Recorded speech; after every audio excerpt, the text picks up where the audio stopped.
Welcome to WayForward. Come on in and we'll take a look at DuckTales.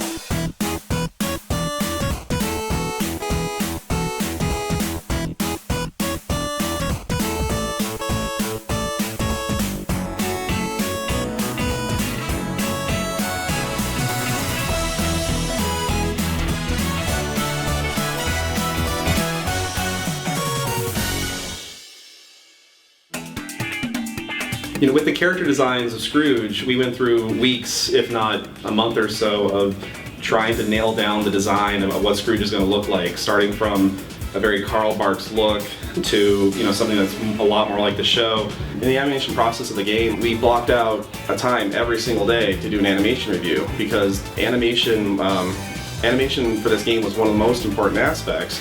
That we spent at least an hour every single day going over every single animation daily. I personally love Scrooge McDuck. He's my favorite animated character. Was introduced to him in the Carl Barks comics by my sister back in like the early 70s, so I've been following that for a long time.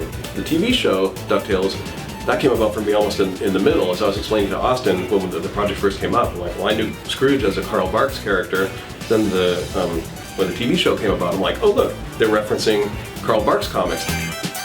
I would say all the Scrooge accents in general had Carl Barks all written all over it. So, you know, I mean, whenever I did anything, it always had the sincerity of Carl Barks. I'm really happy that, you know, Matt Bozon really educated me on Carl Barks, who he was, and how special, how important it was to him, and how important it is to me that I know a lot about it. Before I even looked at the show, I tried grabbing as many comics as I can on Carl Barks and looking at his Magica, which is really amazing. And hopefully, again, all that ingrained inside, and then watch the show and purchase them both, and hope to God that when it came out of his hands, or the direction, or the supervision, that it came out sincere.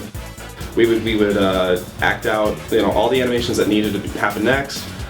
We would go over all the animations that were done in every single step of the process, whether it was a rough, whether it was a tie down, or full colored, and then to make sure that everything was proportionate and matched up and like linked up well to the animation before it. Like it was a lot of fun, because it was always my dream to work at Disney as an animator, as a a lead animator on a project.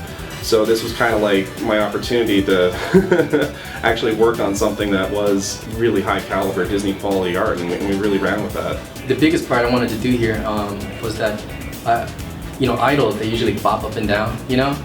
And in feature, especially my teacher has always talked to me about making characters breathe. So I wanted to do a little bit of both. So I wanted Scrooge to breathe, you know? Because I mean, in the game, and he's just a pixel and he just stands there, so I figured this would be awesome. We're not gonna make him pop up and down, but we're gonna make him go.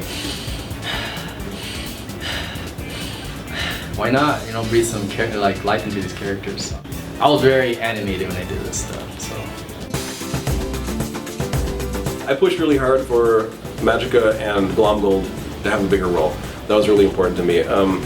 It always bugged me in the NES game that they magically team up and you just play this end sequence that I couldn't understand why that was happening. I wanted to give that a little more meaning. Even in the show, she was always so cool. She was like inspiring, but in a negative way, because she's an evil villain. But I just love her cackle. I love her movement. She's always so fluid. Even though she was like this essence of evil in a way, she was still very ladylike. The original game was very much a solo adventure with NPCs peppered here and there, so giving all of the show's other characters more of a chance to shine was pretty nifty. It's really great to see the nephews in particular have more to do. In the show and in the game too, I always like the nephews and Webby's designs because they're freaking adorable. One of the most important things for, you know, getting the animations to look right and like how Scrooge actually acts is, you know, how he interacts with his cane. So I literally went out and bought a cane that has a hook, which are not easy to find, believe it or not, so that I could act out scenes over and over. So, you know, going over with the animators, how does he hold his cane? How does he hold it when he's walking? How does he hold it when he's jumping? And acting things out for, you know, what does he do when he's standing around? We do what we call a long idle. When the character is standing there for 5 seconds and not doing anything, well, you have him animate, you have to do something fun. Well, what do? How does he play with his cane? And just by standing around and playing with the cane myself, we came up with ideas of, oh, we should make Scrooge do this, and this is fun. So literally walked around with the cane for a couple weeks and just sort of, you know, got into the feel of what it's like to be Scrooge. once we said DuckTales, you can't not say woohoo afterwards, and that's what it's become for the rest of my life.